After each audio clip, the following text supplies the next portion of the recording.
Okay, let's try this one more time. I said once you get good at this, if you got a dozen traps, you do them all in a row, by the end you'll be whipping right through it, I promise. Even I am, and I'm a klutz, okay? See if we make this fall. It's called falling into the night latch.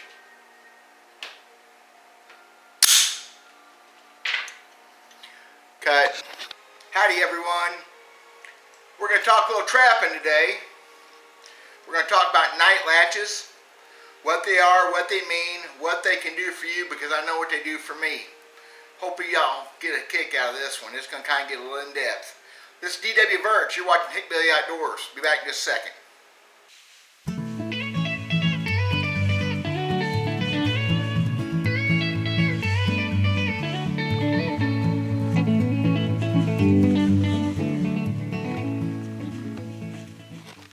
Okay, so a night latch on a trap. I grew up, it's called a gun trigger, which makes a lot of sense because what it does, it makes the trap fire like a good gun trigger. Clean, crisp, just like that. When these traps come new out of the box, and there's several different kinds, they don't do that. There, it's set, and here's, watch how it fires. See how far it moved? It moved a bunch. May not seem like it, but you don't want that in your predator trapping, which for me is the foxes, coyotes, and cats, bobcats. It's just they're the animals that you need to get quick. Raccoon, muskrat, whatever, even beaver, they're going to put their weight down no matter what. They're not going to pull out of a trap, doesn't fire right away. So I had the idea to come up with a whiteboard here. It's in my new man cave, Hickbilly hangout. And this is the first time I've ever been in here. I know the light's wrong. I got to work on that. But I wanted a studio where I get to point across to y'all, and hopefully this will work out where I can do some more in-depth demonstrations. So anyway, what we're talking about with this night latch is the first thing you have to do is blueprint your trap. Now blueprinting means take everything back to the original specs. Everything needs to be square before you do. That's if you don't do a night latch. Take that from this video. Everything has to be square. So we'll take our dog. Okay, this is a dog. It will not be square on the end. It'll be round. It'll have all kinds of funky stuff. We're going to take that dog and we are going to make it perfectly square. We're going to do that with a file. Here's what we're going to do. We're going to knock some off the back of the dog, the top of the dog, everywhere that it contacts a trap. Gets inside that notch, okay? So, not a very big piece of stuff for her to work with. Now this trap here is not an original. It's been, I don't know how many years ago it was night latch the first time. I got all, the bobcat cap, I got it all tangled up. Anyway, here's the deal. I noticed last year this trap had lost its night latch. It just got out of sync. So basically it's like starting over, okay? So I'm going to take a small bastard file, sometimes a big one, and I'm going to, and it takes practice, guys. I'm going to square off that end. Just a few light strokes. If you look at it, you'll be able to see when you're taking metal off, it needs to be uniformly shiny all the way across, which that one is, okay? Then I'm going to take this file, I'm going to go across the top of the dog, across that flat top. Because this one will be fine. This has been done before, and these aren't bad traps. This is actually a Bridger number 2. Probably 85 to 90% of traps I set for predators will be a Bridger number 2. Except for foxes, basically. Some traps, when these things are swaged out, cut off, will start leaving a little bulb of metal on top. I had a bunch of 1.5 years ago for raccoons who were firing like 11 and 12 pounds because they couldn't get over that little knob. So we're going to square it off. Square it off, square it off. Make sure we square it off the end, okay? I'll show you that up here. This may take some practice on how to do this. So here is looking at the dog from the top. We squared it off on the end, okay? Look at that. We squared off as well as we can, and we took passes across the top of it where it contacts into the pan itself.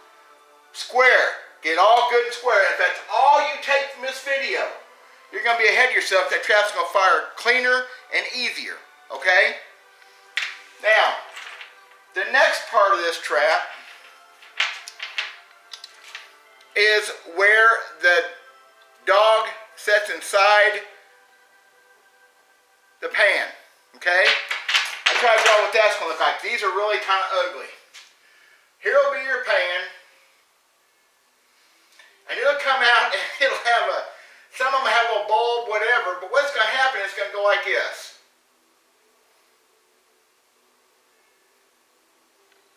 That's where your bolt goes through.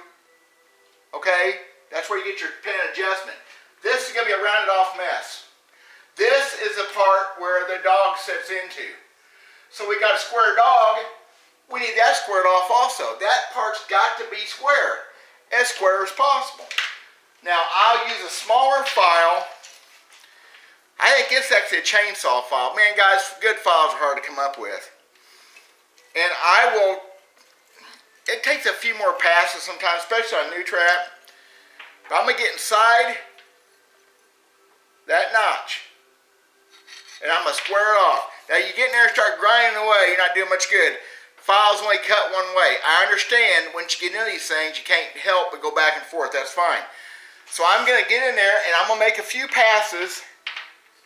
I'm pushing back towards the pan and up too. And I'm just going to try to square it off. Now again, the cool part, especially on these, in any trap, you'll see where it shines up, okay? So now what I have done, I have taken and I've tried to square this off. Right there. That is now square, or will be. Okay? I also want it to break this way. Right here above the dog.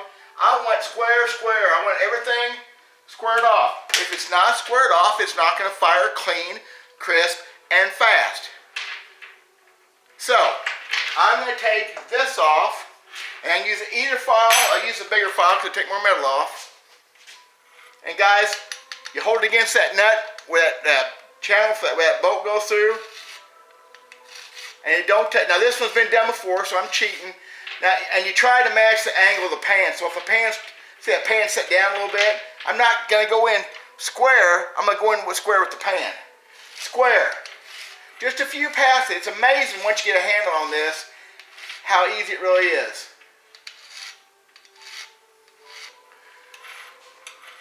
Can you?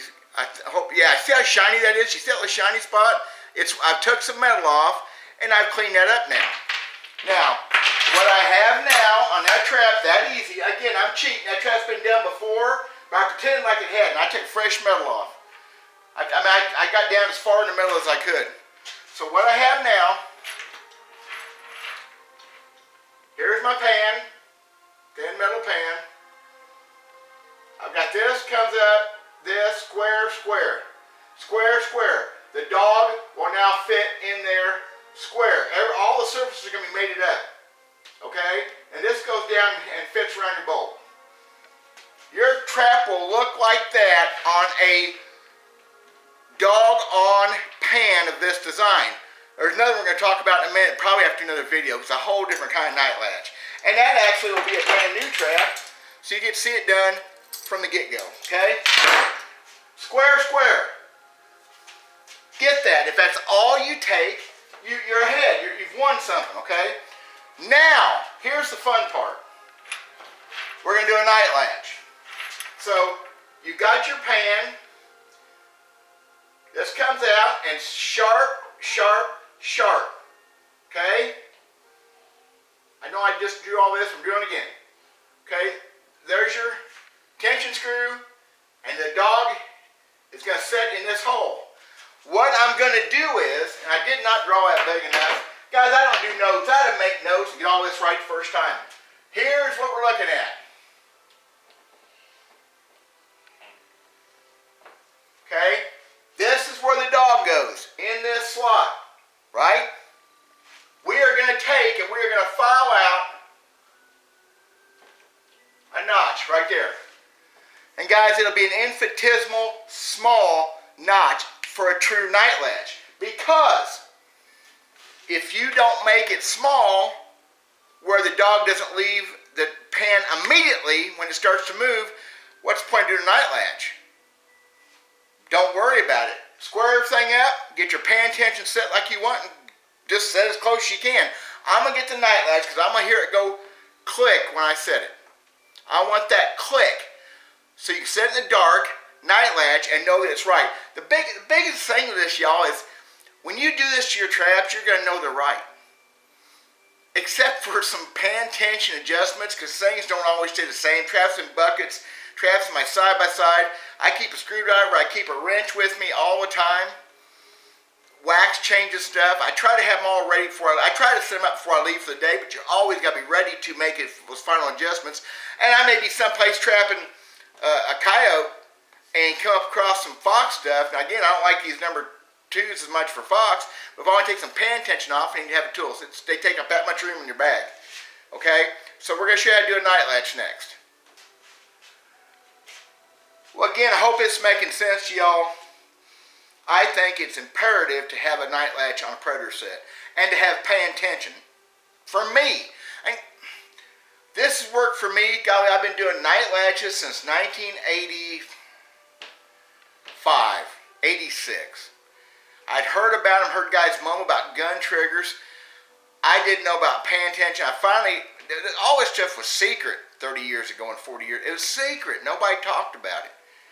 I don't want you guys to go out and catch a bunch of fur because there's too much fur out there and we need all of it caught we can get. So the night latch, we're going to take out that metal right there.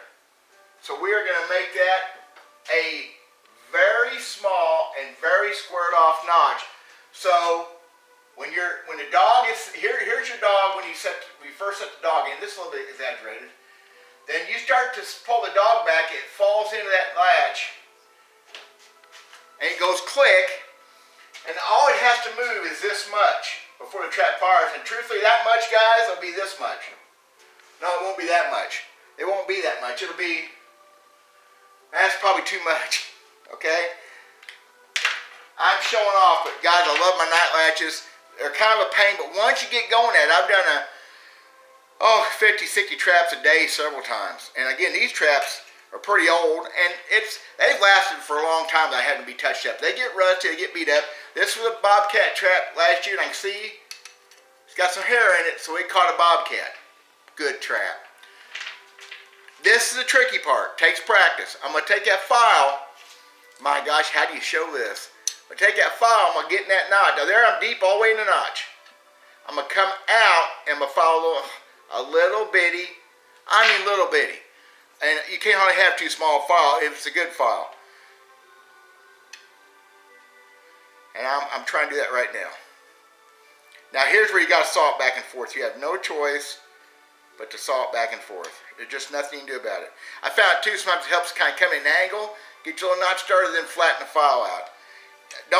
If you take too much metal off, it won't hurt anything because you can always go back in and then reshape the whole thing.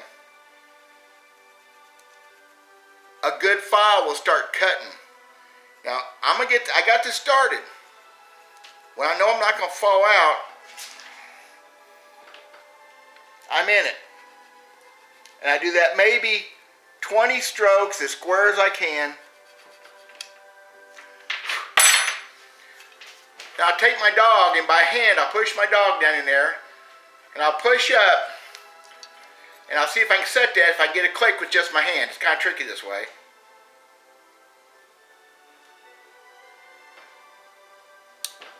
Oh, I fell out of it. Up there it is. Okay, I'm going to see if that's enough. Okay, so I just went in and kind of squared up that dog again. I didn't really like how it was. Who knows how many critters this thing's caught over the years. I'm sure it caught a bobcat last year because that's bobcat fur in it. I do remember setting a trap last year, and this is a pile that should have needed work, besides the fact it caught an animal. It just wouldn't take that night latch. I remember that. So we're going to try it again. Everything's squared up. I worked on that dog just a little bit more. We'll see if we can make this thing set into the night latch. Now, I'm pushing back with my thumb into the pan as I pull down. If you don't push back, you'll fire through a good night latch. Click, hear that? Click. Now, we We have a pan sitting actually a little bit down, which I like. When that trap's set in the bed, I like it down a little bit. Level to down a little bit. Up is not good. We want level. So we're going to see how far that pan moves before that thing fires. I'm going to take my thumb. I'm going to start pulling down right now. See if you can see it move. You didn't see it move, did you? I didn't feel it move. That's good. Now it needs a little bit of tension now. Tension is how hard it gets pushed on. The night latch is what makes it fire. Tension is just as more important actually, but having a gun trigger that it fires through quick is critical important. Okay? So it's a good workout setting these traps like this. You got to do several dozen like this, you get pretty tough. One more time. We're going to try setting that knife, pushing back and pulling down. Real slow and easy. Oops, I fired through it. I did that too quick. Blooper. I don't mind, I do a blooper. Okay, so we'll try it one more time. See if you can see that thing setting, pushing back and down. When you're in the field with the gloves on, you got to push back and down. Otherwise, a good night latch, you'll fire through it.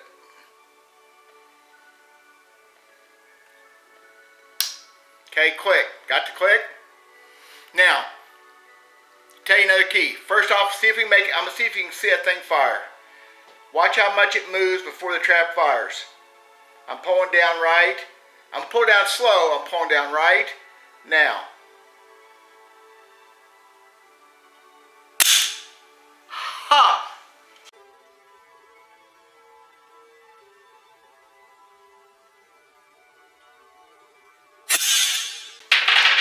Cool. That's just cool, guys. Now listen to this. It's real important. Do not worry about getting that night latch perfect the first time, except getting it square and cut in there. Here's the deal. As we go back to the whiteboard. This could be cool. Okay, so here is your night latch right here. I'm gonna overdo this. Say you get in so deep that your pan falls a little bit before it fires. It ain't no big deal. Then when that happens, we got night latch, we're staying in there and just firing off night latch. So it's going click like mine did, then it goes pow. But it's moving further than you want. Just go in with your file and start cutting this off. Depends how good you are with the file, how good your passes are, how good your file is. Do 5 passes, 4 or 5 passes. Nice, slow, easy. Try to stay square. Square is important. And cut some of that off. Oh, look at that. That works. You can do that. You get down to that infinitesimal. And again, it's what you want. But it's not going to do you any good to have a night latch if your pan's going to fall before the trap fires. At least fall very much. I never thought. My traps don't. I can't find a move. We have put scales on them and checked the tension at clinics, and then somebody said they couldn't see it move. Tried to measure how far it moves. It's in infinitesimal thousands to 10 thousandths, but it still fires hard. It still takes tension to make it fire. Okay? Now, it's already season, and I haven't done anything to these traps. These traps get dyed next couple days. I got, 25 traps I'm going to dye. Because that trap, Bobcat don't care, but I care. Plus, I want that trap functioning, and rust does not make a trap function, trust me. It's got just a good coat on it. I'm going to dye this trap, and I'll wax it. A couple, 3 days later, it'll be ready to go again. So next week, some of these traps are going to get set. We're going to go beaver trapping first, but these traps are going to start getting put out for cats and coyotes. A coyote trap kind of have rust. It's a whole other subject. There you are. I hope I can edit this video down to where it's quick enough and makes enough sense to y'all. This kind of trap, which is a 1 3/4 bridger, 1 1/2 bridger, it'd be a fox trap for me. And they're good traps. This is not base plated. This is their cheapest trap, but it's the only new trap I had. I'll go through the mods on it in the next video because it has the latch built into the dog with the pit style pan. Actually, this may be easier for y'all to do. It really isn't hard to do.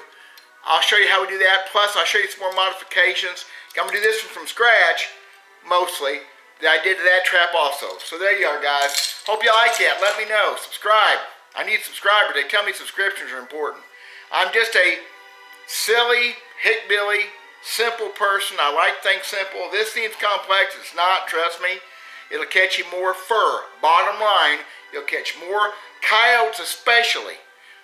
Boy, it is a coyote and red fox next. Bobcats not so much, but I do them all the same. So they're all the same. Go get it. Thank y'all. God bless. We'll talk at you pretty soon.